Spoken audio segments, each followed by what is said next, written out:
今日我哋要解剖一隻股票，佢嘅股價竟然已經 price in 咗公司嘅自由現金流，將會永久性、結構性咁崩塌87.5%咁多。係，你冇聽錯，係跌90%咁滯。呢一間公司就係永升服務，股票代號1995。好啦，一講起永升服務，市場上嘅朋友，即係用第一層次思維去睇嘢嘅投資者，佢哋會點諗呢？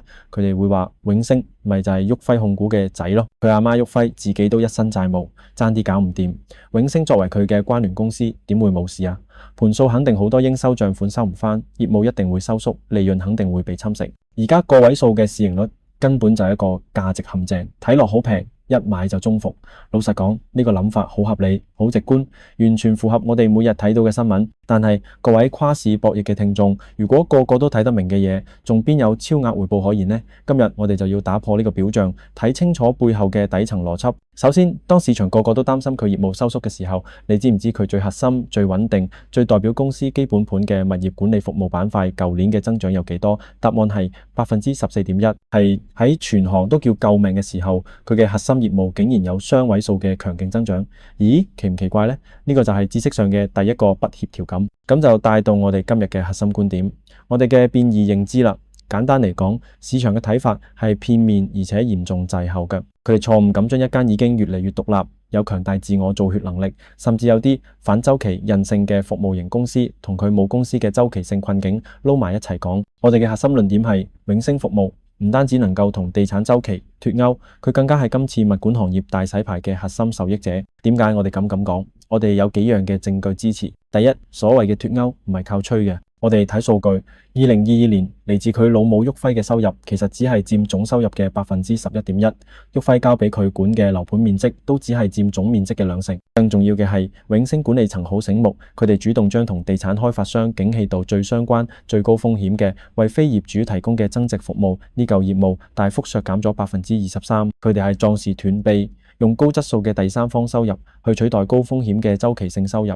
最好嘅證明係咩？佢哋已經贏到好似京東、吉利汽車、比亞迪呢啲行業巨頭嘅合約，證明佢哋嘅服務品牌係喺公開市場上打返嚟，唔係靠關係。第二，行業逆風對佢嚟講可能係好事。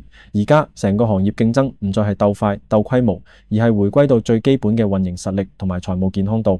永升嘅資產負債表有幾靚？佢嘅淨負債率喺2024年只係得0.66%，手上仲揸住超過26億人民幣嘅現金。當你啲競爭對手例如碧桂園嘅阿媽都自身難保嘅時候，永升就有充足嘅彈藥喺呢個市場出清嘅過程中去收割市場份額。第三，佢係一部被市場低估咗嘅股東回報機器。喺全行都缺水嘅時候，永升做緊咩？佢喺2024年又回購股票，又將總派息提升35.1%，派息率高達61.1%。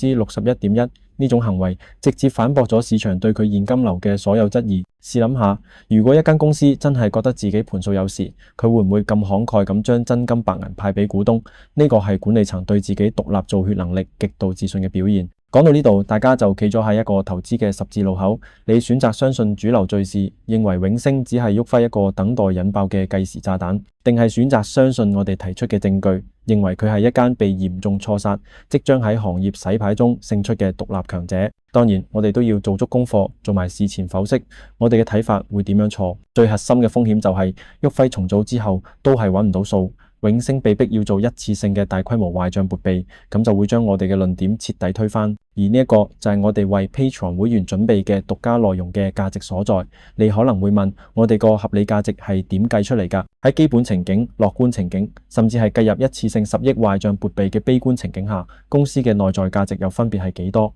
點解我哋話即使喺悲觀情景，佢都仲有40%嘅上升空間？所有呢啲最硬核嘅定量分析，包括我哋完整嘅3情景財務模型、WACC 敏感性分析，同埋詳細嘅反向 DCF 估值計法，我哋都放咗喺 Patreon 嘅深度報告入邊。如果你想睇穿睇透我哋成個投資論點嘅骨幹，理解清楚點樣量化呢個非對稱嘅投資機會，就快啲 click 入 Patreon 連結訂閱我哋嘅獨家內容啦。多謝收聽今集嘅跨市博弈，我哋下集再見。